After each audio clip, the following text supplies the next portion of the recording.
आज हम चैप्टर 3 दो चर वाले रैखिक समीकरण युग्म में एक्सरसाइज 3.4 को सॉल्व करेंगे। इसमें आज हम क्वेश्चन नंबर 2 को सॉल्व करेंगे।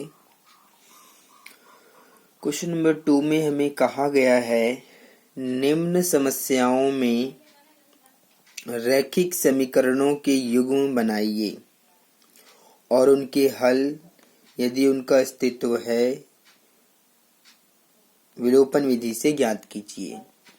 तो ये हमारा क्वेश्चन नंबर 2 है, जिसमें हमें पहले जो भी यहाँ पर समस्याएं लिखी हुई हैं पहले उसको हम रैखिक समीकरण युग्म में बनाएंगे और उसके बाद फिर उसको हल करेंगे विलोपन विधि से। तो इसमें हमें सबसे पहला क्वेश्चन जो फर्स्ट पॉइंट दिया हुआ है, इसमें 6 पॉइंट हैं, इसमें 5 पॉइंट हमें सॉल्व करना है, जिसमें कि फर्स्ट पॉइंट मैं ले रहा हूं। इसको पहले हम समझेंगे और उसके बाद सॉल्व करेंगे। क्वेश्चन में कहा गया है कि यदि हम अंश में 1 जोड़ दें तथा हर में से 1 घटा दें तो भिन्न 1 में बदल जाती है। यदि हर में 1 जोड़ दें तो यह 1/2 हो जाती है। वह भिन्न क्या है? ये हमारा फर्स्ट पॉइंट है। तो सबसे पहले मैं आपको बताना चाहता हूं कि भिन्न क्या होता है। सबसे पहले मैं आपको ये बता दूं कि भिन्न होता क्या है, क्योंकि जब आपको भिन्न समझ आ जाएगा तो आप क्वेश्चन को अच्छे से समझ पाएंगे। देखिए, ये जो भिन्न है, भिन्न कोई भी संख्या बटे में लिखी हुई कोई भी एक्सप्रेशन बटे में लिखा हुआ हो सकता है। जैसे कि मान लीजिए 2/3, तो ये जो बटे में लिखा हुआ है इसी को हम भिन्न बोलेंगे। इसी तरह से कुछ भी हो सकता है, 5/7 हो सकता है, मतलब कुछ भी बटे में अगर इस तरह से हम लिख दें तो उसी को भिन्न कहा जाता है। अब अगर हमें भिन्न ही ना पता हो तो इसको हम जो ऊपर वाला संख्या होता है उसको x मान लेते हैं और नीचे वाली संख्या को y मान लेते हैं। तो x बटे में y ये भी किसी न किसी भिन्न को ही दर्शाता है, लेकिन यहाँ पर संख्या नहीं है, ये कुछ भी हो सकता है। x और y का मान कुछ भी हो सकता है, तो भिन्न भी कुछ भी बन जाएगा। तो अब इसमें जो आपने यहाँ पर भिन्न को देखा, भिन्न जो होता है वो बटे के रूप में होता है, जो कि हम x बटे y के रूप में कह सकते हैं। तो ऊपर वाला जो संख्या होता है उसको बोलते हैं अंश, ऊपर वाली संख्या को अंश बोला जाता है, और जो नीचे वाली संख्या होती है उसको बोलते हैं हर। तो यहाँ पर थोड़ा सा आपको ये अंश और हर का भी ध्यान रखना है यहाँ पर क्वेश्चन को समझने के लिए। तो इस प्रकार से आपने देखा कि कोई भी जो भिन्न होता है वो बटे में होता है, जैसे कि मैंने लिखा है x बटे y, जिसमें ऊपर वाली जो संख्या है कुछ भी हो सकता है। फिलहाल तो यहाँ पर एक चर है वो x बटे y, यहाँ पर दोनों चर हैं। तो ऊपर वाली संख्या जो होती है या जो चर है उसको आप अंश बोलेंगे, नीचे वाला जो है y उसको आप हर बोलेंगे। सॉरी। तो इस प्रकार से कुछ भी हो सकता है अंश और हर में। तो इसको ध्यान में रखते हुए कि ये हमारा भिन्न है, हम क्वेश्चन को सॉल्व करेंगे। तो कोई भी जो भिन्न होता है इसमें 2 चीजें होती हैं, एक अंश होता है और एक हर होता है। तो क्वेश्चन में कहा गया है कि वह भिन्न क्या है। तो सबसे पहले तो हमें अंश और हर को फाइंड करना पड़ेगा। तो यहाँ पर हम मान लेंगे, यानी कि x और y 2 चर मानना है, क्योंकि हमारा जो चैप्टर है वो 2 चर वाले रैखिक समीकरण युग्म, यानी कि इसमें 2 चर प्रयोग करना है, x और y। बाकी आप कुछ भी कर सकते हैं x y की जगह पर, ये फिलहाल तो हम x और y का ही प्रयोग करेंगे। और फिर युग्म यानी कि 2 समीकरण बनेंगे। तो इस प्रकार से जब आप इसको सॉल्व करने जाएंगे तो सबसे पहले हम यहाँ पर भिन्न को बनाएंगे। कैसे बनाएंगे? देखिए कि माना उस भिन्न उस भिन्न का अंश, उस भिन्न का अंश, तो उस अंश को हम क्या मानेंगे, x मानेंगे, और उस भिन्न का हर क्या मानेंगे, y।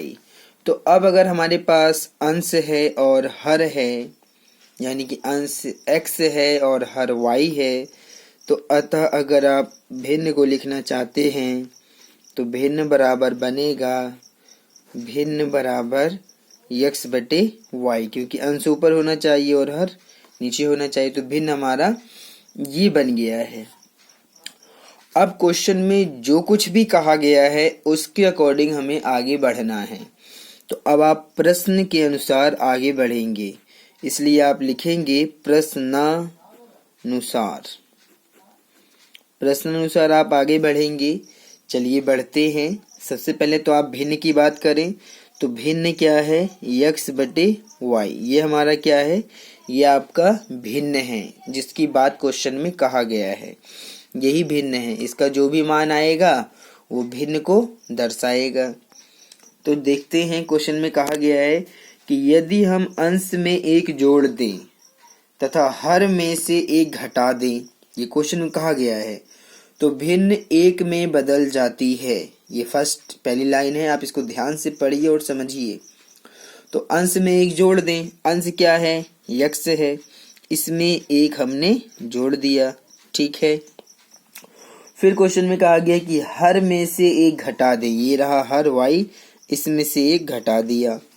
तो अब ये क्या है, ये एक भिन्न है, ये कह रहा है क्वेश्चन में, तो भिन्न एक में बदल जाती है। किस में बदल जाती है, एक में, यानी कि बराबर करके आप एक लिखेंगे, ऐसा आपको करना है।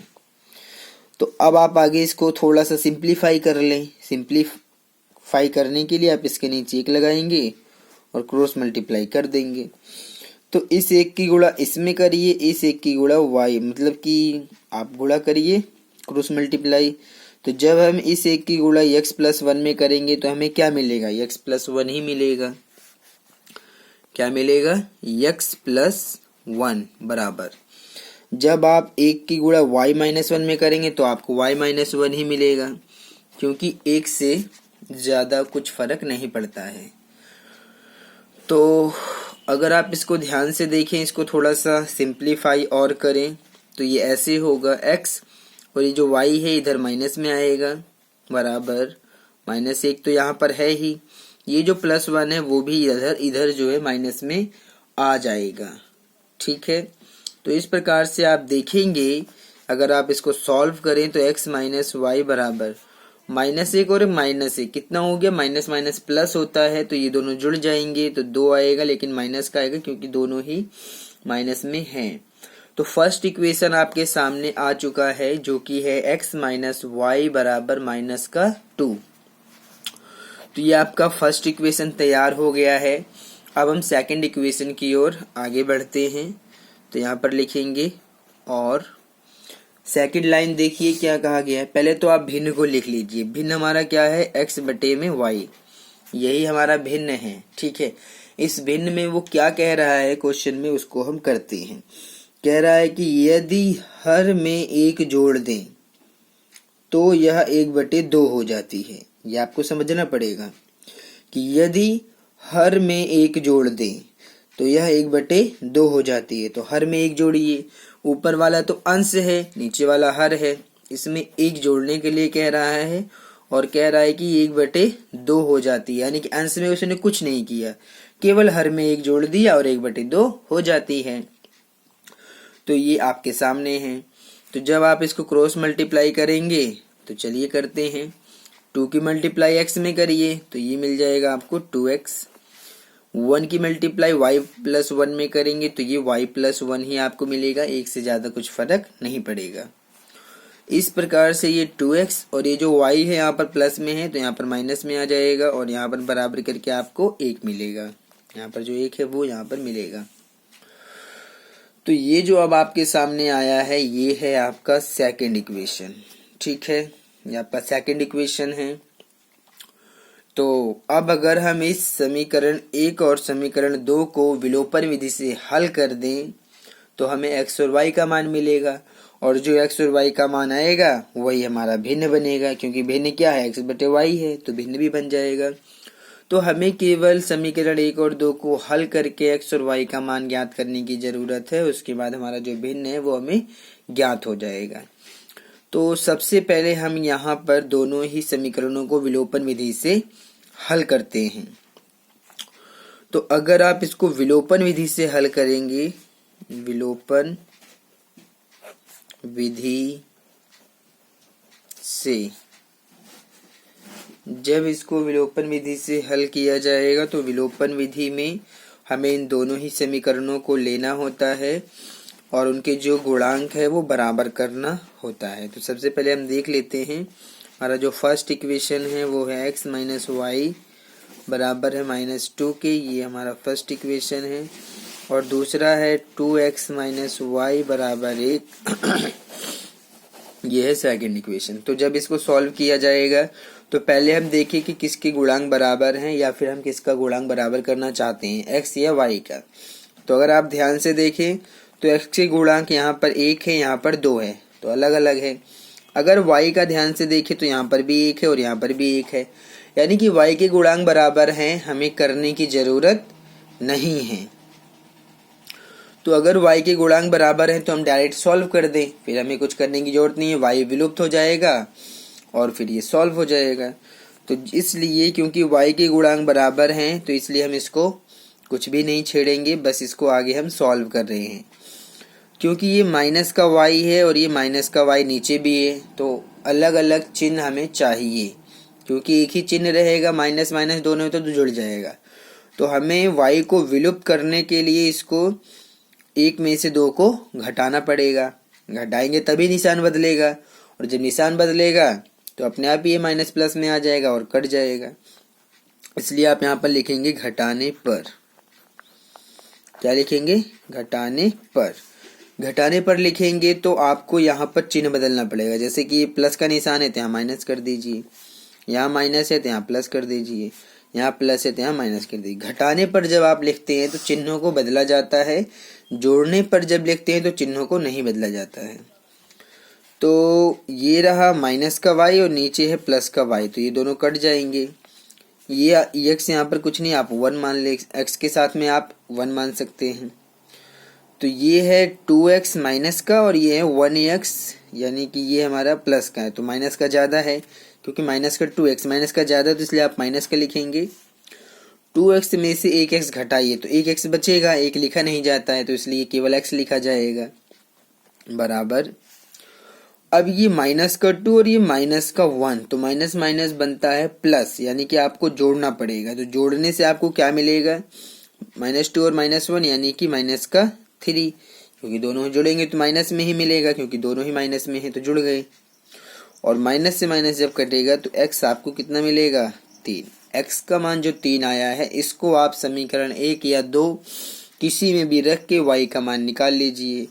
तो आप लिखेंगे x बराबर 3 समीकरण 1 में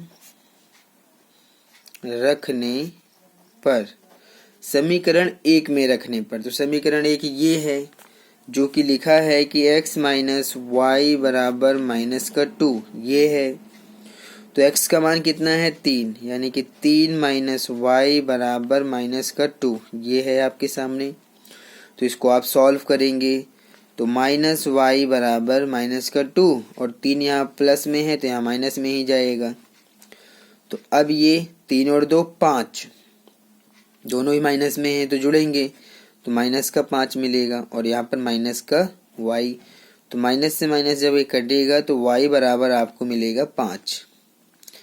तो अब हमारे पास x का भी मान है, y का भी मान है, दोनों का मान आ गया है। तो अब आप नीचे यहाँ पर लिख सकते हैं, नीचे लिखेंगे, फिलहाल तो यहाँ जगह नहीं इसलिए मैं यहाँ लिख रहा हूँ कि अतः, क्वेश्चन में कहा गया वह भिन्न क्या है, अतः आप लिखेंगे वह भिन्न बराबर, हमने क्या माना था? हमने माना था x बटे y, जिसमें कि x का मान हमें मिला है 3 और y का मान मिला है 5। तो इस प्रकार से आप इसको देखिए, यही वो भिन्न है जो हमें फाइंड करना था। इस क्वेश्चन में कहा गया था कि वह भिन्न क्या है, तो ये वही भिन्न है जो हमने चाहिए था।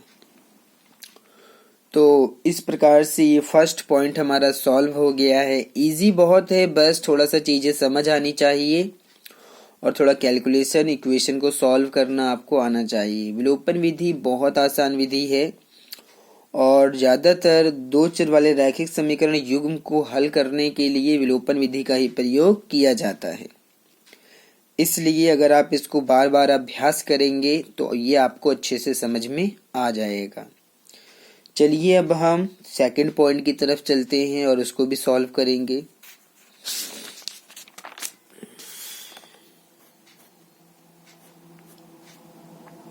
सेकंड पॉइंट में कहा गया है कि 5 वर्ष पूर्व नूरी की आयु सोनू की आयु की 3 गुनी थी। 10 वर्ष पश्चात नूरी की आयु सोनू की आयु की 2 गुनी हो जाएगी।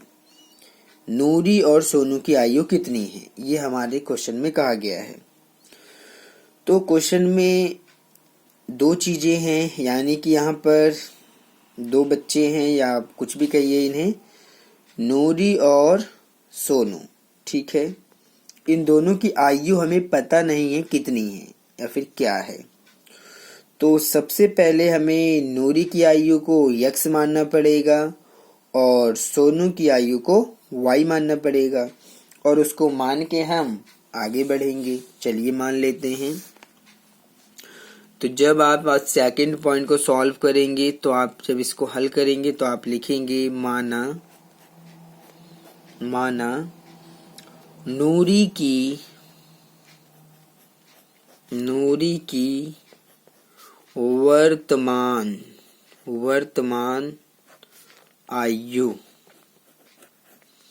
नूरी की वर्तमान आयु हमने इसको माना x वर्ष, क्योंकि आयु को वर्ष में लिखा जाता है तो इसलिए, और इसमें हम वर्तमान आयु को ही फाइंड कर रहे हैं, इसलिए जो भी x का मान आएगा ये नूरी की वर्तमान आयु होगी।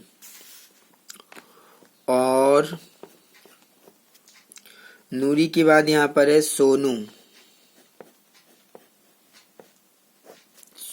की वर्तमान आयु बराबर y वर्ष, ठीक है। तो नूरी की भी वर्तमान आयु आपके सामने है और सोनू की भी वर्तमान आयु आपके सामने है, x और y में है। जब x और y का मान मिलेगा तो इनकी वर्तमान आयु अपने आप पता चल जाएगा। हमें जो चलना है वो चलना है क्वेश्चन के अकॉर्डिंग। क्वेश्चन अभी प्रेजेंट में वर्तमान काल में नूरी की आयु x वर्ष है, सोनू की आयु y वर्ष है। क्वेश्चन में कहा गया है कि 5 वर्ष पूर्व हमें जाना है, तो पहले तो 5 वर्ष पूर्व जाइए, बाकी की बात तो हम बाद में करेंगे। क्योंकि किसी की आयु 5 वर्ष पहले कितनी रही होगी, जैसे कि मान लीजिए अगर मैं एक एग्जाम्पल से समझाऊं, जैसे मान लीजिए आज कोई 20 साल का है, तो 5 वर्ष पूर्व का मतलब है कि 5 वर्ष पहले उसकी आयु कितनी थी। तो बताइए अगर कोई आज 15 साल का है तो 5 वर्ष पहले कितना रहा होगा। अगर कोई 20 साल का है, अगर कोई भी व्यक्ति 20 साल का है और हम ये जानना चाहते हैं कि 5 वर्ष पहले यानी कि 5 वर्ष पूर्व कितने साल का था, तो 5 घटा दिया जाएगा तो कितना आ जाएगा, 15 साल का रहा होगा वो 5 साल पहले, क्योंकि आज तो वो 20 साल का है। इसी प्रकार से अगर हम कहते हैं 10 वर्ष पश्चात, यानी कि 10 वर्ष बाद उसकी आयु कितनी थी या कितनी हो जाएगी 10 वर्ष बाद, तो ये तो फ्यूचर में है। तो 10 वर्ष पश्चात अगर हम कहते हैं तो हमें 10 वर्ष बाद जाना पड़ता है। जैसे मान लीजिए आज कोई 10 साल का है तो 10 साल पश्चात यानी कि 10 साल बाद कितने साल का हो जाएगा, वो 20 साल का हो जाएगा। तो यही चीज हमें इस क्वेश्चन को समझना है। अगर हम इतना समझ पाते हैं तो क्वेश्चन को सॉल्व करना आसान है। तो चलिए हम पहले चलते हैं 5 वर्ष पूर्व यानी कि 5 वर्ष पहले। तो यहाँ लिखा जाएगा 5 वर्ष पहले, पहले का मतलब क्या है? पूर्व। 5 वर्ष पूर्व हम जा रहे हैं, तो 5 वर्ष पहले। अभी नूरी की वर्तमान आयु x वर्ष है और सोनू की वर्तमान आयु y वर्ष है, तो 5 वर्ष पहले चलिए। तो 5 वर्ष पहले जब हम जाएंगे तो नूरी की आयु कितनी थी 5 वर्ष पहले? अभी तो x है, तो 5 वर्ष पहले यानी कि इसमें से 5 हमें घटाना पड़ेगा, पहले जा रहे हैं। इसी प्रकार से और जो सोनू की आयु है अभी कितनी है? y है, इसमें से भी 5 घटा दीजिए क्योंकि दोनों की आयु कम होगी ना। आयु तो दोनों की ही बढ़ेगी या घटेगी, ये थोड़ी ना कि एक की आयु घट जाएगी और दूसरे की उतनी ही रुकी रहेगी, ऐसा नहीं होता है। दोनों की ही कम हो जाएगी आयु 5 वर्ष पहले। तो अब जो क्वेश्चन में कहा गया है उसके अकॉर्डिंग हम चलते हैं। प्रश्नानुसार x माइनस 5 ये किसकी आयु है? ये है नूरी की आयु, यानी कि ये नूरी की आयु है, बराबर y माइनस 5 किसकी आयु है? ये सोनू की आयु है। हमने दोनों को बराबर पहले ही कर दिया है, क्वेश्चन को पढ़ रहे हैं और जो वो कह रहा है उसी को हम करेंगे। कि ये जो आया है ये भी 5 वर्ष पहले नूरी की आयु है और ये 5 वर्ष पहले सोनू की आयु है, लेकिन क्वेश्चन में कुछ और भी कहा गया है, उसको भी हम करेंगे कि 5 वर्ष पूर्व नूरी की आयु सोनू की आयु की 3 गुनी थी, यानी कि सोनू की आयु की 3 गुनी। तो सोनू की आयु ये है, इसका 3 गुना करना है हमें, यानी कि इसको 3 से हम गुणा करेंगे। यही हमें क्वेश्चन में करने के लिए कहा गया है। तो जब हम सोनू की आयु का 3 गुना कर देंगे, यानी कि 3 से गुणा कर देंगे, तो अब हमारा फर्स्ट इक्वेशन बन जाएगा। चलिए इसको सॉल्व करते हैं। x माइनस 5 बराबर 3 की गुणा y में करेंगे 3y और फिर माइनस का निशान, 3 पचे 15। तो ये रहा x, 3y प्लस में है तो माइनस में आएगा, और ये जो है ये माइनस का 5 है, और अगर हम इस माइनस 15 को उठा के इधर लाते हैं तो ये प्लस में आएगा और वहाँ कुछ नहीं बचेगा, तो आप 0 लिख सकते हैं। तो अगर इसको आप आगे सॉल्व करें तो -3x माइनस 3y, 15 में से 5 घटेगा क्योंकि अलग अलग चिन्ह है, ये प्लस में ये माइनस में घटेगा, तो प्लस का बचेगा। 15 में से 5 घटाइए तो 10, जो कि प्लस का बचेगा, बराबर 0। 10 को हम उधर ले जाते हैं तो ये मिलेगा x माइनस 3y बराबर माइनस का 10। ये हमारा है फर्स्ट इक्वेशन बन गया है, पहला समीकरण बन गया है। इसको बहुत ही ध्यान से समझिएगा, तभी आपके क्वेश्चन समझ में आएगा। अब क्वेश्चन में जो भी बोल रहा है हम आगे बढ़ते हैं। अभी तक तो फर्स्ट इक्वेशन बना है, चीजों को समझिए कि क्वेश्चन को कैसे किया जा रहा है। कह रहा है कि 10 वर्ष पश्चात, अब हमें 10 वर्ष बाद जानना है, तो यहाँ लिखा जाएगा कि 10 वर्ष पश्चात। 10 वर्ष पश्चात का मतलब है 10 वर्ष बाद। तो बताइए, अगर आज कोई 10 साल का है तो 10 साल बाद कितना हो जाएगा? वो 20 साल का हो जाएगा, तो हमें 10 जोड़ना पड़ेगा। तो इसका मतलब ये है कि अभी नूरी की आयु x है, सोनू की आयु y है, तो 10 वर्ष पश्चात हमें जाना है। तो यहाँ पर हम लिखेंगे 10 वर्ष पश्चात जो नूरी की आयु है, नूरी की आयु बराबर अभी कितना है? अभी तो x वर्ष है, तो ये हो जाएगा x प्लस 10 वर्ष। यहाँ पर भी वर्ष लगा देते हैं, ये भी वर्ष में ही आएगा, और ये हमारा वर्ष में ही रहेगा।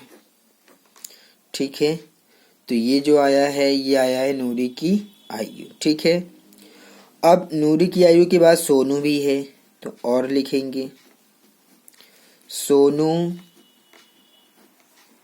की आयु कितनी है? y है, तो 10 वर्ष बाद कितना हो जाएगा? y प्लस 10 हो जाएगा ये, y प्लस 10 वर्ष हो जाएगा। तो अब पहले तो इन दोनों को बराबर कर लीजिए ऐसे, यानी कि x प्लस 10 बराबर करिए आप y प्लस 10 के। ठीक है, इस प्रकार से आप इसको बराबर लिख सकते हैं। बराबर तो लिख दिया गया है, लेकिन क्वेश्चन में क्या कहा गया है थोड़ा सा और हम उसको समझ लेते हैं, फिर इसको आगे सॉल्व करेंगे। तो कहा गया x प्लस 10 किसकी आयु है? ये नूरी की आयु है। और y प्लस 10 सोनू की आयु है। ये दोनों ही आयु नूरी और सोनू की आयु है, जो कि 10 वर्ष बाद की आयु है। ठीक है, तो क्वेश्चन में कहा गया है कि 10 वर्ष पश्चात जो नूरी की आयु है वो सोनू की आयु की 2 गुनी हो जाएगी। किसकी आयु की? सोनू की आयु की 2 गुनी। तो सोनू की आयु ये है, इसका हमें 2 गुना करना पड़ेगा, यानी कि 2 से गुणा। 2 गुना का मतलब 2 से गुणा करना पड़ेगा। तो अब इसको सॉल्व करते हैं। तो ये मिलेगा x प्लस 10 बराबर 2 की y में करेंगे 2y प्लस 2 की 10 में करिए 2 दहम 20, यानी कि ये आया x। 2y माइनस में आएगा इधर, x माइनस 2y बराबर ये 20, और 10 यहाँ प्लस में है तो माइनस में चला जाएगा। तो ये रहा x माइनस 2y, 20 में से 10 घटाएंगे तो ये मिलेगा 10, और ये आपका है सेकंड इक्वेशन। तो फर्स्ट इक्वेशन भी हमारे पास है, x माइनस का 3y बराबर माइनस का 10। ये तो आपका फर्स्ट इक्वेशन है, ये फर्स्ट इक्वेशन है, ये सेकंड इक्वेशन है। ठीक है, तो दोनों ही इक्वेशन हमारे पास बन चुके हैं। अगर हम इन दोनों को सॉल्व कर दें तो हमें x और y का मान मिलेगा, और x का जो भी मान आएगा वो नूरी की वर्तमान आयु होगी, और y का जो भी मान आएगा वो सोनू की वर्तमान आयु होगी। तो थोड़ा सा हमें क्वेश्चन को पढ़ना और समझना होता है, कंडीशंस को समझना होता है कि क्वेश्चन में क्या कहा गया है। उसके अकॉर्डिंग अगर हम सवाल को करेंगे तो हमेशा सवाल सही सॉल्व होता है। चलिए, इसको अगर हम ध्यान से देखें तो x के गुणांक बराबर हैं, बराबर है ना x के गुणांक, क्योंकि यहाँ पर भी 1 यहाँ पर भी 1। y के तो गुणांक अलग अलग हैं लेकिन x के बराबर हैं। तो अगर मैं इसको यहीं पर ही सॉल्व कर दूं, क्योंकि x के गुणांक तो बराबर हैं तो हमें आगे छेड़ने की जरूरत ही नहीं है। तो अगर हम समीकरण 2 और 1, ऊपर नीचे लिखा हुआ है, नीचे समीकरण 1 है ऊपर 2, इससे फर्क नहीं पड़ता है, चाहे समीकरण 1 ऊपर हो या 2 ऊपर हो, मतलब होने चाहिए दोनों एक साथ।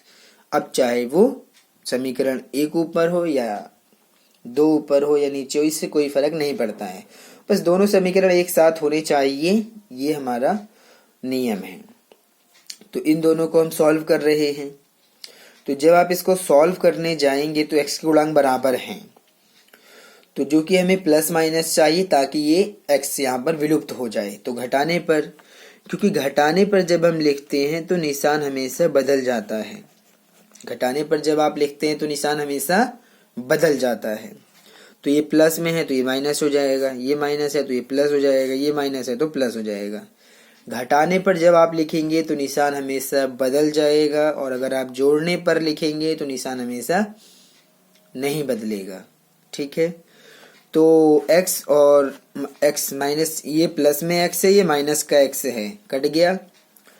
माइनस का 2y और ये 3y अब नीचे वाला निशान माना जाएगा इसका। ठीक है, तो ये प्लस में है तो ये प्लस का ज़्यादा है तो प्लस में बचेगा, जो कि ये माइनस में घटेगा। तो 3y में से 2y घटाइए 1y, तो आप केवल y लिखेंगे क्योंकि 1 लिखा नहीं जाता है।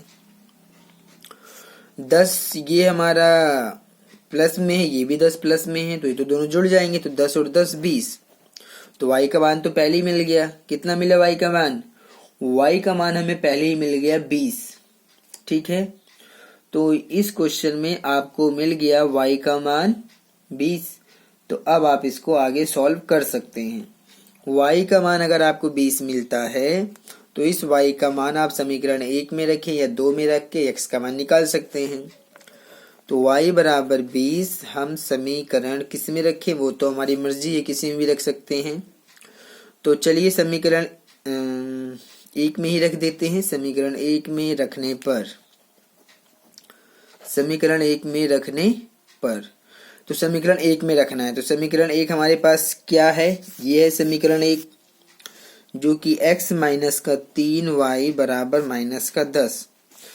तो x माइनस 3 इनके बीच में गुणा का निशान और y का मान रखेंगे कितना 20, तो बराबर आएगा माइनस का 10, यानी कि x माइनस प्लस माइनस 20 तियां 60 बराबर होगा माइनस का 10, और x का मान निकालेंगे तो माइनस 10 और माइनस 60 इधर प्लस में चला जाएगा, और x बराबर 60 में से 10 घटाइए जो कि प्लस का ज़्यादा है तो 50 मिलेगा।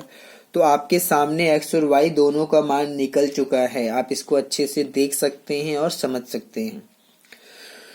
क्वेश्चन इजी है, बस थोड़ा सा हमें कंडीशन को समझना पड़ता है कि क्वेश्चन में क्या कहा गया है और उसको हम कैसे सॉल्व करें, यहाँ थोड़ा सा दिमाग को चलाना पड़ता है। तो अगर आप ऐसा करते हैं और अभ्यास करेंगे, क्वेश्चन को बार बार रिपीट करेंगे, सॉल्व करेंगे, समझेंगे, तो मुझे पूरा विश्वास है कि आप इनको अच्छे से कर पाएंगे। तो इस प्रकार से हमारे पास x और y दोनों का मान है, तो अब आप लिख सकते हैं अतः x का मान जो है वो नूरी की वर्तमान आयु है, तो आप यहाँ लिखिए कि अतः जो नूरी है, नूरी की जो वर्तमान आयु है, नूरी की वर्तमान आयु को क्या माना गया था, x माना गया था, तो x माना गया है तो x का मान 50 है, तो यानी कि वो 50 साल की है। और फिर सोनू की वर्तमान आयु को क्या माना गया है, y माना गया है। y का मान तो केवल 20 आया है, y का मान कितना आया है 20, आप देख सकते हैं y का मान 20 है, तो ये रहा 20 वर्ष। तो इस प्रकार से हमारा ये सेकंड पॉइंट सॉल्व हो गया है। इसी प्रकार से करना था, क्वेश्चन आसान है, बस आपको समझना है।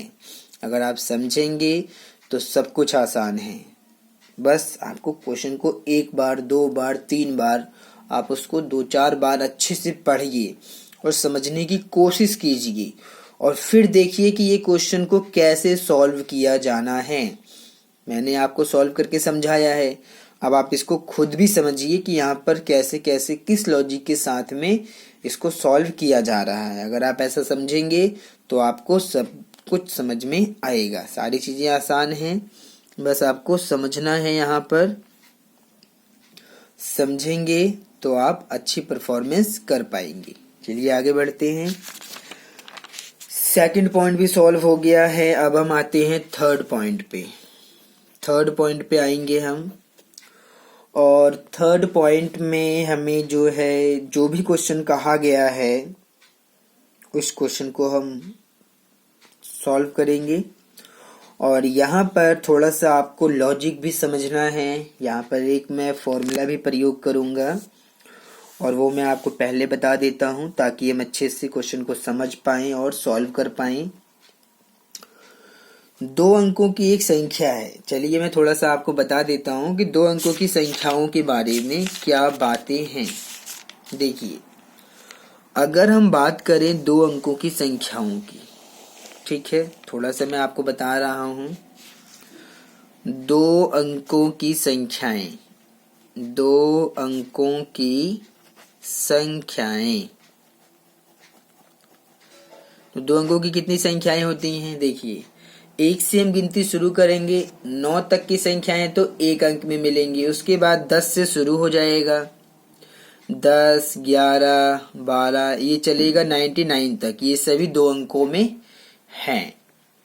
तो जितने भी 2 अंकों की संख्याएं होती है, इसके अंदर कोई भी आप संख्या लीजिए, जैसे मान लीजिए मैंने ले लिया है, कुछ भी ले सकते हैं आप, 12 ले सकते हैं। तो इसमें एक होता है इकाई का अंक, इधर वाला होता है इकाई का अंक होता है जो, और इधर वाला जो होता है वो होता है दहाई का अंक। दोनों अलग अलग हैं, ध्यान से समझिएगा मेरी बात को। एक होता है इकाई का अंक, दूसरा होता है दहाई का अंक, जो कि आपके सामने है। तो अगर आपको इकाई का अंक और दहाई का अंक पता है, तो अगर आप कोई संख्या बनाना चाहते हैं तो आप उसको बना सकते हैं। लेकिन वो संख्या बनाने का जो फॉर्मूला है, संख्या बनाने का जो फॉर्मूला है, 2 अंकों वाली संख्या, यानी कि 2 अंकों वाली संख्या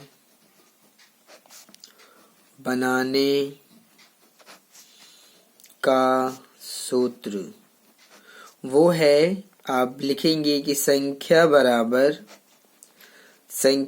यहाँ पर स्पेस कम है, मैं नीचे लिख रहा हूं, संख्या बराबर 10 गुणा में दहाई का अंक, दहाई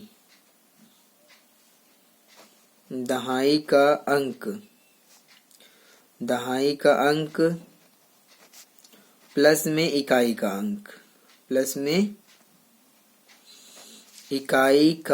अंक।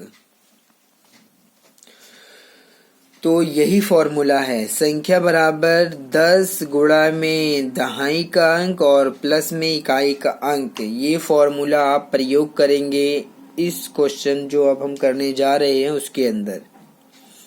क्या फॉर्मूला है कि अगर आपके पास इकाई का अंक है, दहाई का अंक है, तो आप अगर संख्या ज्ञात करना चाहते हैं तो उस संख्या का फॉर्मूला है संख्या बराबर 10 गुणा दहाई का अंक प्लस इकाई का अंक।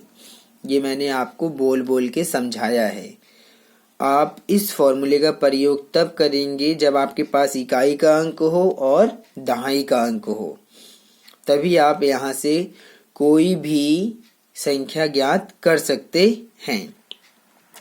तो इस फॉर्मूले का प्रयोग हम करेंगे, आप इसको समझने का प्रयास करें तो आपके समझ में क्वेश्चन आएगा। ठीक है, चलिए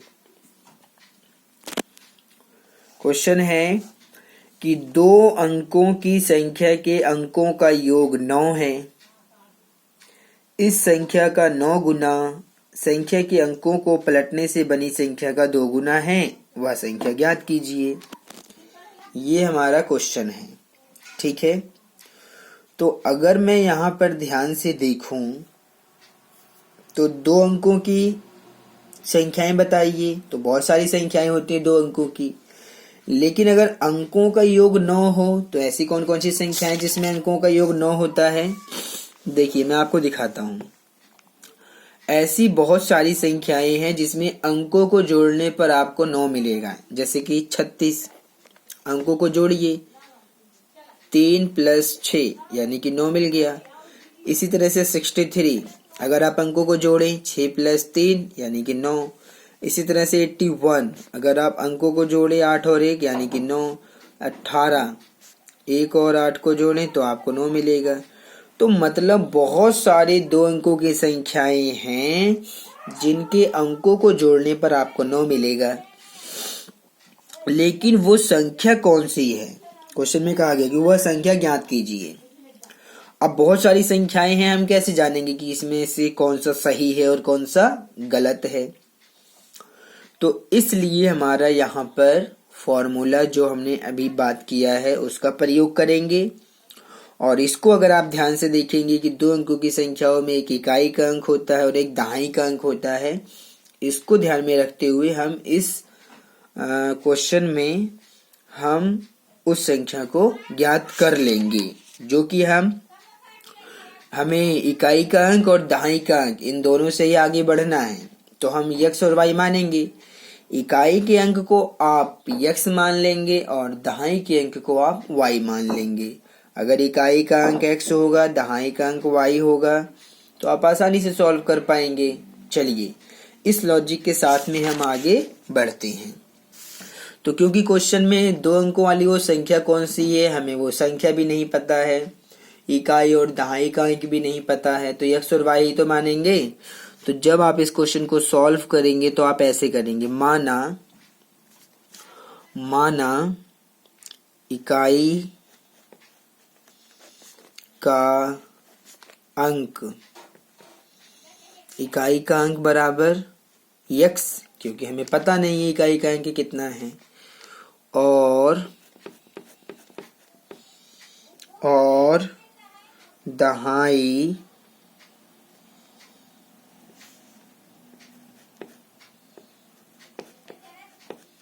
दहाई का अंक, इसको क्या मान लेंगे? y मान लेंगे। तो इकाई का अंक x माना गया है, दहाई का अंक y माना गया है। अब आप इसके साथ में आगे बढ़ेंगे। ठीक है, मैं आपको आगे लेके चलता हूँ। ठीक है, ध्यान दीजिएगा, मेरी बात को समझिएगा कि इकाई का अंक x है, दहाई का अंक y है। तो चलिए पहले हम यहाँ पर संख्या को, या एक चीज और, संख्या ज्ञात कर लेते हैं। चलिए कोई बात नहीं है। आप लिखेंगे इकाई का अंक x है और दाई का अंक y है। तो अब आप यहाँ पर लिखेंगे कि मूल संख्या बराबर, क्योंकि जो संख्या बनेगी वो हमें पता नहीं है क्या बनेगी। तो पहले आप प्रश्नानुसार लिख लीजिए। प्रश्नानुसार पहले आप मूल संख्या ज्ञात करेंगे। मूल संख्या बराबर क्या है फॉर्मूला, संख्या को बनाने का क्या है फॉर्मूला? तो फॉर्मूला है हमारे पास 10 गुणा में दहाई का अंक, ठीक है, प्लस में इकाई का अंक। ये हमारा फॉर्मूला है, इकाई का अंक फॉर्मूला है ये हमारे सामने। तो 10 गुणा दहाई के अंक को आप y मानेंगे तो ये रहा y, प्लस इकाई के अंक को आप x मानेंगे तो ये रहा x। तो 10 की गुणा y में करिए, 10y प्लस x। ये क्या आया है? यही है वो मूल संख्या जो हमें चाहिए। अगर हमें x और y का मान मिल जाए, तो आप इस क्वेश्चन का आंसर यानी कि उस संख्या को आसानी से ज्ञात कर सकते हैं। ठीक है, तो अब हम थोड़ा सा और आगे बढ़ते हैं। क्वेश्चन में क्या कहा गया है, ये जो लाइन है इसको हम बाद में लेंगे कि 2 अंकों की संख्या के अंकों का योग 9 है। इससे हमारा एक समीकरण बनेगा, वो मैं आपको बताऊंगा आगे। पहले आप थोड़ा सा आगे बढ़िए कि इस संख्या का 9 गुना, ठीक है, संख्या के अंकों को पलटने से बनी संख्या का 2 गुना है। तो अब हम क्या करने जा रहे हैं, संख्या के अंकों को पलटने से जो बनी संख्या है उसको ज्ञात करेंगे। ठीक है, तो अब मैं यहाँ पर लिखूंगा कि संख्या के अंकों को पलटने के बाद बनी संख्या, यानी कि मैं ऐसे लिखूंगा कि अंकों को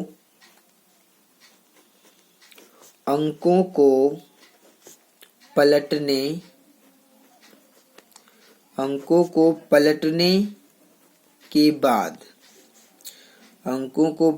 के बाद बनी संख्या बराबर, अंकों को पलटने के बाद बनी संख्या बराबर। चलिए फिर से फॉर्मूला लिखते हैं। अगर अंकों को पलट दिया जाएगा तो क्या संख्या बनेगी? तो फॉर्मूला है 10 गुणा दहाई का अंक, आप दहाई का अंक लिख लीजिएगा, का छूट गया है, दहाई का अंक प्लस इकाई, यहाँ मैं का लिख देता हूँ। चलिए दहाई का अंक आप लिख लीजिएगा, प्लस इकाई का अंक। ठीक है, तो संख्या बराबर 10 गुणा दहाई का अंक प्लस इकाई का अंक, ये हो गया। अब अगर इकाई का अंक अभी कितना है, x है, दहाई का अंक, अंकों को पलटिए। अंकों को पलटने का मतलब है कि अब जो इकाई का अंक है वो दहाई का है और जो दहाई का है वो इकाई का है। ये होता है अंकों को पलटने का मतलब। ठीक है, समझ आई बात? हाँ, तो अभी इकाई का अंक x है, दहाई का अंक y, पलट दीजिए तो इकाई का अंक हो जाएगा y और दहाई का अंक हो जाएगा x। ऐसा होता है जब आप अंकों को पलटते हैं। तो 10 गुणा दहाई का अंक अब आप कौन सा लिखेंगे? अब दहाई का आप x को लिखेंगे, यानी कि x, प्लस इकाई का अंक किसको लिखेंगे? y को लिखेंगे, क्योंकि अंकों को तो पलट दिया गया है इसलिए। तो अगर आप अंकों को पलटते हैं तब क्या बनेगा, 10 की गुणा x में करेंगे 10x प्लस में y।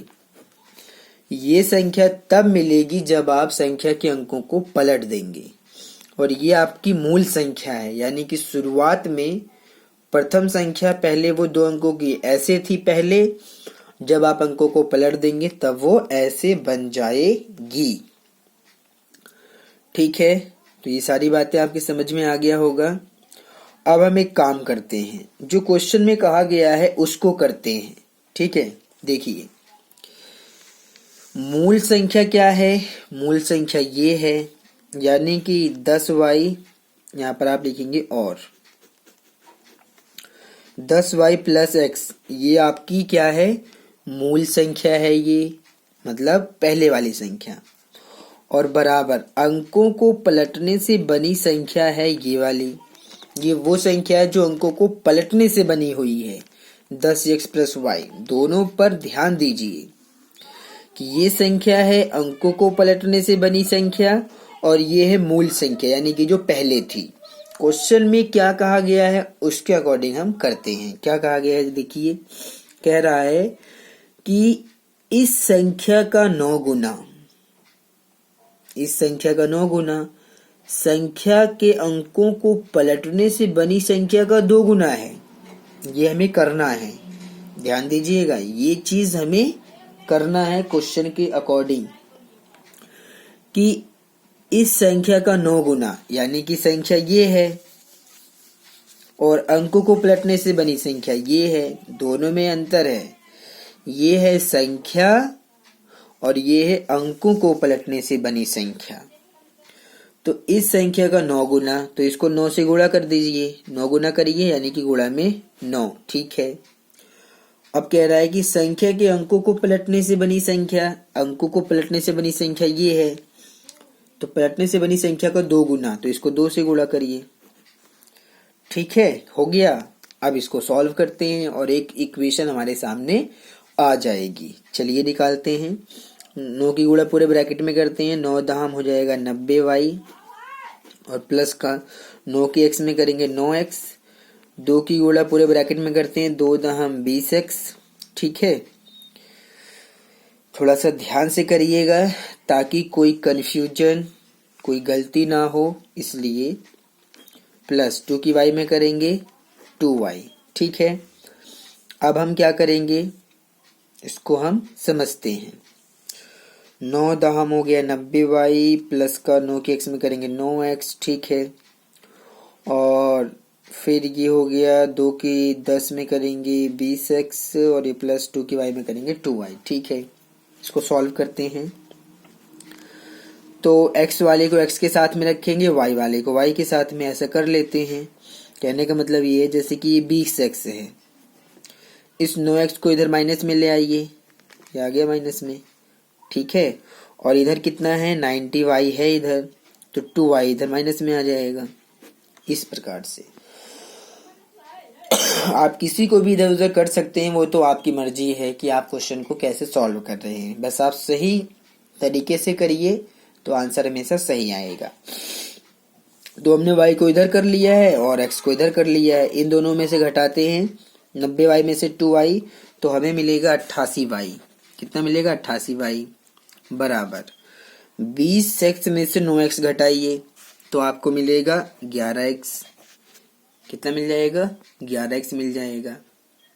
अब आप क्या करेंगे, अब आप 11x, ये प्लस में है तो माइनस में आ जाएगा 88y, और यहाँ कुछ नहीं बचेगा तो 0 तो बचेगा कम से कम, जब कुछ नहीं बचेगा तो। अब आप क्या करेंगे, इस पूरे ही समीकरण को 11 से भाग कर दीजिए, क्योंकि ये भी 11 से कटेगा, ये भी कटेगा, 0 को 11 से भाग करेंगे तो 0 ही मिलेगा। तो इस पूरे समीकरण को जब आप 11 से भाग कर देंगे तो आपको क्या मिलेगा, देखिए इसको 11 से भाग करेंगे तो ये 0 मिलेगा, बराबर इसको 11 से भाग करेंगे x मिलेगा, इसको 11 से भाग करेंगे 11 8 88 यानी कि 8y। तो जो पहला समीकरण है वो आपका यही है, x माइनस 8y बराबर 0। ठीक है, ये हमारा कंडीशन के अकॉर्डिंग हमारे पास ये आया है जो भी क्वेश्चन में दिया हुआ था। ठीक है, अब पहला इक्वेशन तो हम बनाते हैं पहले लाइन से। जो पहली लाइन थी क्या कह रहा था कि दो अंकों की संख्या के अंकों का योग 9 है। पहला इक्वेशन तो हमें यही दे देगा, तो पहला इक्वेशन हम इससे बना लेते हैं और ये आया है जो इसको दूसरा मान लेते हैं। तो दो अंकों की संख्या के अंकों का योग 9 है। तो अगर आप इसको ध्यान से देखें, अब मैं इस पहली लाइन को ले रहा हूं, चीजें आगे पीछे थोड़ी बहुत हो जाती हैं लेकिन इससे कोई फर्क नहीं पड़ेगा। ठीक है, इससे कोई फर्क नहीं पड़ेगा अगर आगे पीछे आप चीजों को ले लेते हैं तब भी। तो दो अंकों की संख्या के अंकों का योग 9 है, तो अंक क्या है, x और y है, अंकों को जोड़िए। तो अंकों को जोड़ने का मतलब है कि अंकों का योग कह रहा है 9 है, अंकों का योग 9 है, यानी कि x और y दोनों को जोड़ेंगे तो कितना मिलेगा, 9 मिलेगा। तो इसको आप फर्स्ट इक्वेशन मान लीजिए और जो अभी मिला था उसको आप सेकंड इक्वेशन मान लीजिए और दोनों को सॉल्व कर दीजिए, आपका आंसर आ जाएगा। ठीक है, तो हम समीकरण 1 और 2 को हल कर लेते हैं। तो मैं एक के नीचे दूसरे को लिख दे रहा हूं, x माइनस का 8y बराबर 0, जो कि आपका सेकंड इक्वेशन है। ठीक है, अब आप इन दोनों को सॉल्व कर लीजिए, x और y का मान निकाल लीजिए। जो भी x और y का मान आता है उससे आप संख्या को ज्ञात कर सकते हैं। ठीक है, तो x की गुणांक तो बराबर है क्योंकि यहाँ पर 1 है, यहाँ पर भी 1 है, तो x की गुणांक बराबर है। चिन्हों को बदलने की जरूरत है, तो आप क्या लिखेंगे, घटाने पर प्लस। अब निशान बदलेगा तो प्लस में है तो माइनस हो गया, माइनस है तो प्लस हो गया और यहाँ पर ये माइनस हो गया। तो x में से x घटाइए तो ये प्लस का ये माइनस का खत्म हो गया। ये तो प्लस y और नीचे का 8y दोनों ही प्लस में है, दोनों को जोड़िए तो 8y और 1y यानी कि 9y बराबर। जब हम 9 में 0 को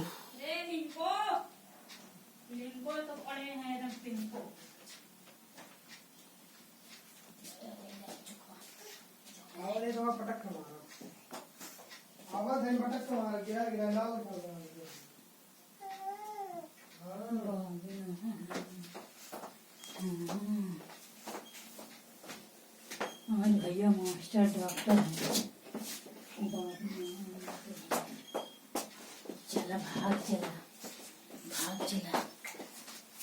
आओ आओ बाबू बाबू।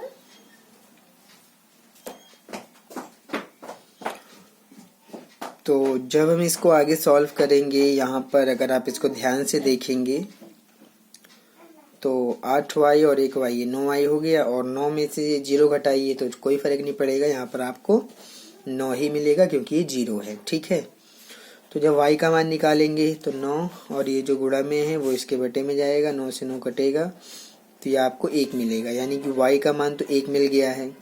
इस y का मान आप किसी भी समीकरण 1 या 2 में रख के x का मान निकाल सकते हैं। तो y बराबर 1 समीकरण 1 में रखने पर, समीकरण 1 में रखने पर, तो समीकरण 1 देखते हैं। समीकरण 1 क्या है, मतलब आपका जो फाइंड हुआ था समीकरण 1 कहाँ है, समीकरण 1, अच्छा इसी को हमने मतलब सीधा यहाँ यही है समीकरण 1 कि आपका x प्लस वाई बराबर 9, यही आपका समीकरण 1 था। इसके अंदर आप y का मान रखेंगे कितना, 1 रखेंगे तो बराबर 9 और x का मान जब आप निकालेंगे तो 9 प्लस 1 इधर माइनस में आएगा और x का मान आएगा 9 में से घटाइए 8। तो अब आपके पास x का मान 8 है और y का मान 1 है, तो अब आप संख्या ज्ञात कर सकते हैं। अब आप आसानी से उस संख्या को ज्ञात कर सकते हैं जो हमें ज्ञात करना है। क्वेश्चन में कहा गया संख्या ज्ञात कीजिए, तो अब आप सीधा लिखिए, मैं यहाँ पर आपको ज्ञात करके दिखा देता हूँ। आप यहाँ पर लिखेंगे अतः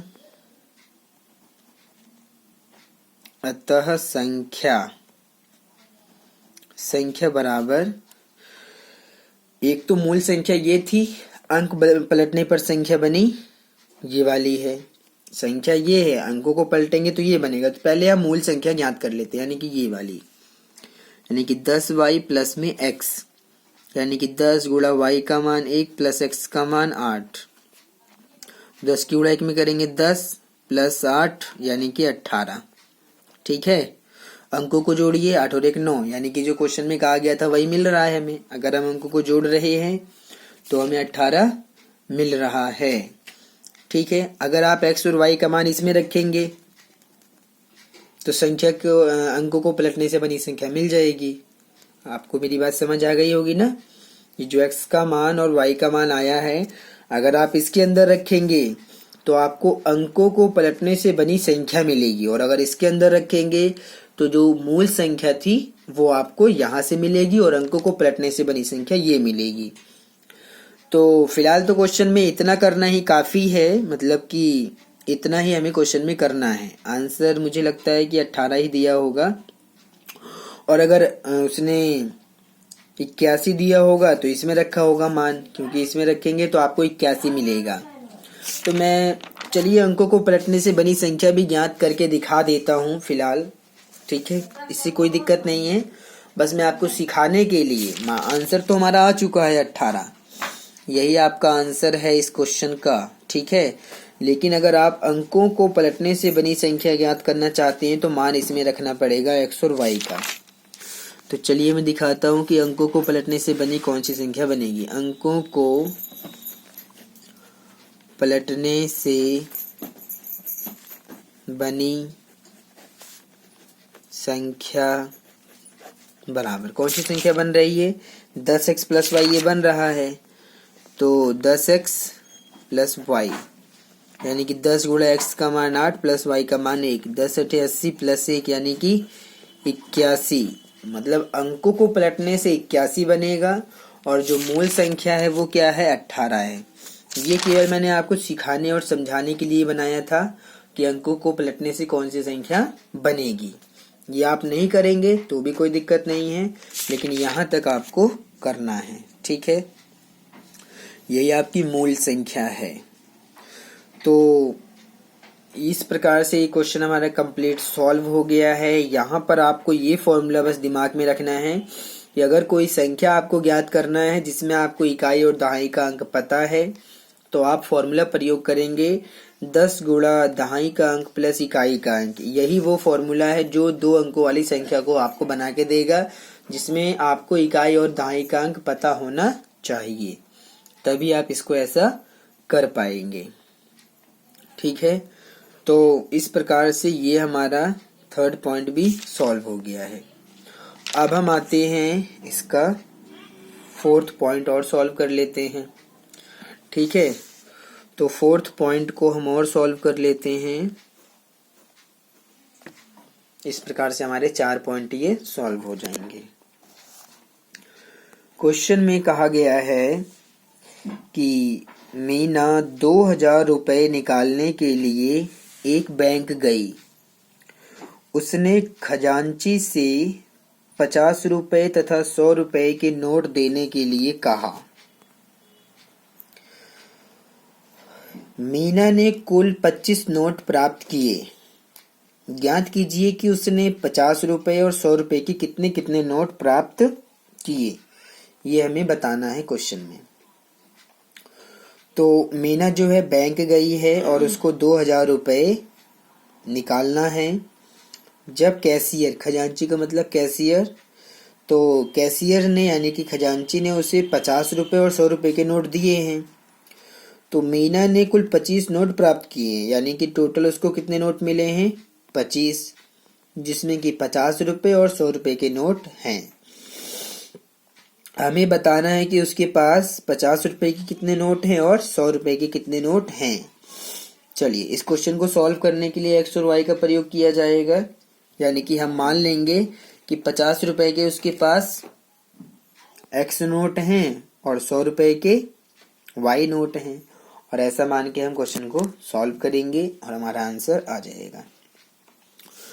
तो हमें नहीं पता है कि उसके पास 50 रुपए के कितने नोट हैं और 100 रुपए के कितने नोट हैं, तो x और y ही मानना पड़ेगा।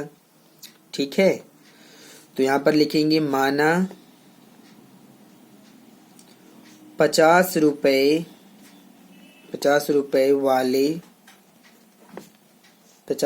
वाले नोटों की संख्या। 50 रुपए वाले नोटों की संख्या कितनी है, x है। ठीक है, 50 रुपए वाले नोटों की संख्या यक्स है। मतलब मुझे यहाँ पर थोड़ा सा और आपको समझाना है, ठीक है। मेरा समझाने का मतलब ये है कि कहने का मतलब ये है कि जैसे मान लीजिए आपके पास 10 रुपए के नोट हैं। कितने रुपए के नोट हैं? 10 रुपए के। अगर आपके पास 10 नोट हैं, इस चीज को समझिए। 10 रुपए के 10 नोट हैं, ठीक है। 10 रुपए के 10 नोट हैं, तो वो कुल कितने रुपए हैं? अगर 10 रुपए के 10 नोट हैं तो क्या आपके पास 10 रुपए हैं केवल? नहीं, आपके पास 100 रुपए हैं। क्योंकि 10 रुपए के 10 नोट हैं तो आपके पास कितने रुपए हैं? कुल 100 रुपए हैं। तो इस लॉजिक को समझिए कि अगर 10 रुपए के 10 नोट हैं तो 10 रुपए के 10 नोट हैं, जिसका मतलब कुल रुपए कहिए, या फिर आप कह सकते हैं कि कुल मूल्य, ठीक है। तो अगर आप कुल मूल्य निकालना चाहते हैं तो 10 रुपए वाले हैं, वो 10 रुपए वाले हैं और 10 नोट हैं, तो यानी कि आपके पास कुल कितने मूल्य हैं? 100 रुपए हैं आपके पास, कुल 100 रुपए हैं, ठीक है। तो इसको आप ऐसे भी समझ सकते हैं कि अगर आपके पास 10 रुपए के 20 नोट हैं, मतलब कि ये 10 रुपए वाले हैं। नोट आपके पास 10 रुपए के हैं, लेकिन कितने नोट हैं? नोटों की संख्या 20 है। तो कुल मूल्य कितना आएगा बताइए? कुल मूल्य का मतलब कुल कितने रुपए आपके पास हैं? तो 20 दाम 200 रुपए आपके पास है। तो अगर हम नोटों की जो संख्या है, नोटों की संख्या को गुणा कर दें, उस नोट कितने रुपए का नोट है उससे कर दें, तो आपका कुल मूल्य निकल जाएगा। तो ये कुल मूल्य को समझना यहाँ पर जरूरी है। अगर आप कुल मूल्य को नहीं समझेंगे तो इस क्वेश्चन को आप कम समझ पाएंगे। तो इसलिए पहले कुल मूल्य को यहाँ समझना जरूरी है। तो समझ में आ गया होगा कि कुल मूल्य हम कैसे निकाल रहे हैं। मान लीजिए कि आपके पास 500 रुपए के नोट हैं, और वो भी 500 रुपए के कितने नोट हैं? 500 रुपए के आपके पास में, चलिए 10 नोट हैं 500 रुपए के। 500 रुपए के आपके पास 10 नोट हैं। 500 रुपए के कितने नोट हैं? 10 नोट हैं। तो कुल कितने रुपए हैं आपके पास बताइए?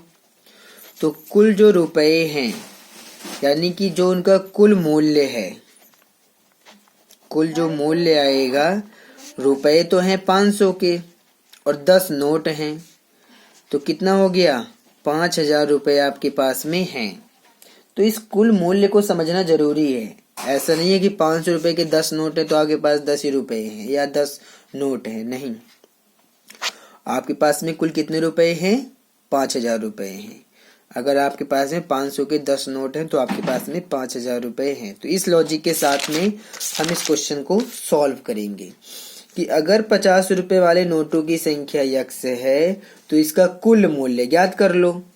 तो हम यहाँ पर लिखेंगे 50 रुपए वाले नोट, मतलब कि कुल मूल्य।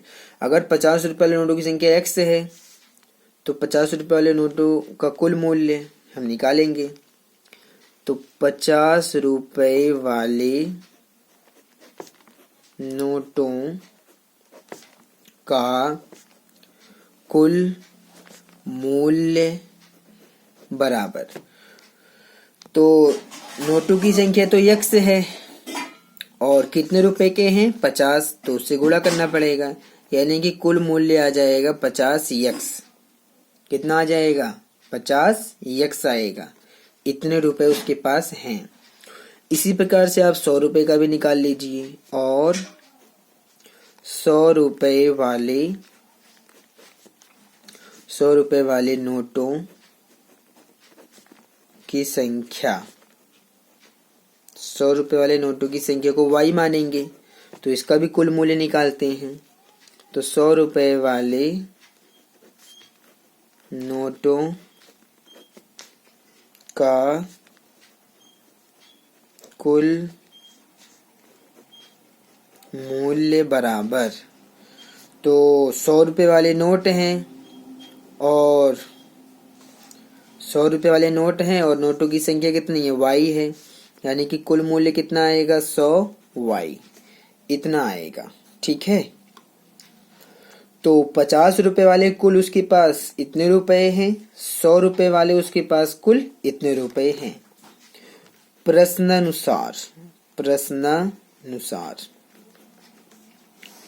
प्रश्नानुसार उसके पास कुल कितने रुपए हैं, देखिए कुल उसके पास 2000 रुपए हैं। क्वेश्चन में कहा गया है कि 2000 रुपए निकालने गई थी, तो 50 रुपए वाले नोटों का और 100 रुपए वाले नोटों का जो कुल मिला के उसके पास रुपए हैं, कुल मिला के उसके पास 2000 रुपए हैं। ठीक है, यानी कि 50 रुपए के कुल मूल्य, 100 रुपए का कुल मूल्य, दोनों मिलाकर उसके पास कितने रुपए हैं, 2000। अगर आप इस पूरे ही समीकरण को 50 से भाग कर दें तो ये क्या बनेगा, चलिए करके देखते हैं। इसको जब आप 50 से भाग करेंगे तो ये x मिलेगा, इसको 50 से भाग करेंगे 50 दूनी 100 यानी कि 2y, इसको 50 से भाग करेंगे तो कितना मिलेगा, 50 दूनी 100 होता है, 50 दूनी 100, तो आप 4 बार ले जाएंगे, मतलब कि आपको 40 मिलेगा। अगर आप इस पूरे को 50 से भाग करेंगे तो आपको कितना मिलेगा, 40। मैं आपको भाग करके दिखा देता हूँ कि अगर हम 2000 को 50 से भाग करेंगे तो 0 से 0 कट जाएगा और 5 चौक हो जाएगा, 20 कट गया और ये 0 बच गया, तो 40। यानी कि अगर आप इस पूरे ही समीकरण को 50 से भाग कर देते हैं तो आपको ये इक्वेशन मिलेगी x + 2y = 40, जो कि आपका ये फर्स्ट इक्वेशन है। फर्स्ट इक्वेशन तैयार हो गया है। अब कह रहा है कि मीना ने कुल 25 नोट प्राप्त किए हैं, यानी कि 50 रुपए वाले नोटों की संख्या x है, 100 रुपए वाले नोटों की संख्या y है। 50 रुपए के कितने नोट हैं, x, 100 रुपए के कितने नोट हैं, y, और दोनों मिलाकर कितने नोट हैं, 25, क्योंकि क्वेश्चन में कहा गया है कि मीना ने कुल 25 नोट प्राप्त किए हैं। तो आप यहाँ पर लिखेंगे, और क्योंकि 50 रुपए वाले नोटों की संख्या x है और 100 रुपए वाले नोटों की संख्या y, और दोनों मिला के उसके पास में कुल 25 नोट हैं। तो ये है हमारा सेकंड इक्वेशन, और फर्स्ट इक्वेशन है x प्लस में 2y = 40। ये हमारा है फर्स्ट इक्वेशन। अगर हम इसको विलोपन विधि से हल कर दें तो हमारा आंसर आ जाएगा, x और y का मान मिलेगा, और जो भी x और y का मान आएगा उसी से हम इसको सॉल्व कर लेंगे।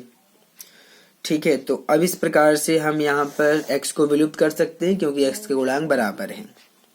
तो घटाने पर लिखेंगे ताकि निशान बदल जाए। तो घटाने पर जब आप लिखेंगे तो प्लस में है तो माइनस हो गया, प्लस में तो माइनस हो गया, प्लस में तो माइनस, तो plus x minus x cut जाएगा। इन दोनों को देखते हैं, यहाँ पर कुछ नहीं तो आप 1 मानेंगे, और क्योंकि ये भी माइनस में है ये प्लस में घटेगा, माइनस का ज्यादा है तो माइनस का 2y में से 1y घटाइए तो माइनस का y, यानी कि 1y आएगा माइनस का, तो 1 लिखा नहीं जाता है। 40 में से हमें इस 25 को घटाना पड़ेगा, जो कि माइनस का ज्यादा है तो माइनस का बचेगा। 40 में से हम इस 25 को घटा लेते हैं तो हमें कितना मिलेगा, हमें मिल जाएगा 15, और माइनस से माइनस कट जाएगा तो y का मान हमें मिलेगा 15। ठीक है, तो इस y का मान 15 जो भी आया है इसको हम किसी एक समीकरण में रखेंगे, किसी भी एक समीकरण में रखिए। तो समीकरण 1 में रख देते हैं और x का मान निकाल देते हैं। समीकरण 1 में रखने पर तो समीकरण 1 हमारे पास क्या है, समीकरण 1 ये रहा, x + 2y = 40। तो x + 2 गुणा y का मान कितना है, 15, बराबर है 40 के। तो x + 15 दूनी 30 बराबर है 40 के, और x का मान जब आप लिखेंगे तो 40 30 इधर माइनस में जाएगा और x का मान हमें मिलेगा 10। ठीक है, तो x का मान 10 मिल गया है और y का मान हमें 15 मिल गया है। ठीक है, तो x और y दोनों मान हमारे पास है। तो अब हम नोटों की संख्या बता सकते हैं, क्योंकि क्वेश्चन में कहा गया था कि 50 रुपए और 100 रुपए के कितने कितने नोट हैं उसके पास में। ठीक है, तो अब आप लिखेंगे अतः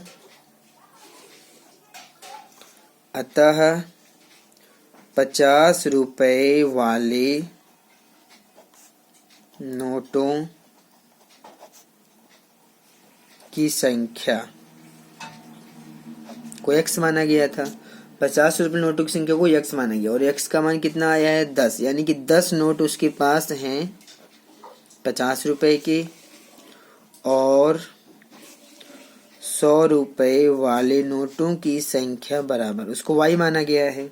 100 रुपए वाले नोटों की संख्या को y माना है और y का मान कितना है, y का मान यहाँ पर 15 आया है, यानी कि 15 नोट उसके पास हैं 100 रुपए के और 50 रुपए के उसके पास 10 नोट हैं। तो इस प्रकार से हमें यही बताना था, जो कि बता भी दिया गया है। और इसी प्रकार से अगर आप इसको सॉल्व करेंगे तो हो जाएगा। ये आसान बहुत है, समझने वाली चीजें हैं। कुल मूल्य पे थोड़ा सा ध्यान दीजिएगा, क्योंकि कुल मूल्य यहाँ पर समझ आना बहुत जरूरी है, क्योंकि कुल मूल्य जब आप समझेंगे तभी आप इस क्वेश्चन को सॉल्व कर पाएंगे। कुल मूल्य को नहीं समझेंगे तो आपको कम समझ में आएगा, इसलिए कुल मूल्य के ऊपर ज्यादा ध्यान दीजिए। जो मैंने कुल मूल्य को समझाया है कि आप वो कैसे निकाल रहे हैं, कि जितने रुपए का नोट है और जितनी उसकी संख्या है आपस में गुणा कर दीजिए, कुल मूल्य निकल जाएगा। तो वहां पर ध्यान देना बहुत जरूरी है। तो इस प्रकार से हमारा क्वेश्चन नंबर 2 में ये मैंने 4 पॉइंट सॉल्व कर दिए हैं। लास्ट एक बचा हुआ है, उसको हम अगले वीडियो में करेंगे। और इस प्रकार से अगर आपको हमारी ये वीडियो पसंद आते हैं तो इसको आप लाइक, शेयर एंड सब्सक्राइब कीजिए। और हम जल्दी अगले वीडियो में फिर आपसे मिलेंगे। तब तक के लिए धन्यवाद।